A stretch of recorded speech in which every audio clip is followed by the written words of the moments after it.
नाशिक जिल्ह्यातील पेठ तालुक्यातील कोहोर या गावात दारूबंदीसाठी कोहोर गावातील सर्व महिला गावचे पोलीस पाटील, सर्व ज्येष्ठ नागरिक, ग्रामपंचायत मधील सरपंच, उपसरपंच तसेच सर्व सदस्य, तरुण वर्ग आणि पेठ तालुक्यातील संविधान हक्क संघटनेतील सर्व पदाधिकारी तसेच सामाजिक कार्यकर्त्या सुमनताई फसाळे यांनी पेठ पोलीस स्टेशनवर भव्य असा दारूबंदीसाठी मोर्चा काढला होता।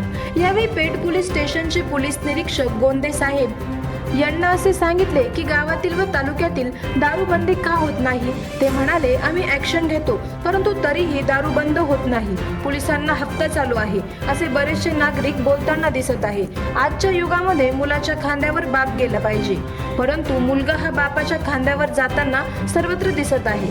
तसेच जी आई आपल्या मुलाला 9 महिने 9 दिवस गर्भात ठेवते आणि तो मद्यप्राशन करून तिच्या डोळ्यासमोर मरतो, तर ते तिला विचारा त्यांच्या वेदना काय असतात। काही तरुण मुली सध्या विधवा झालेल्या दिसत आहेत।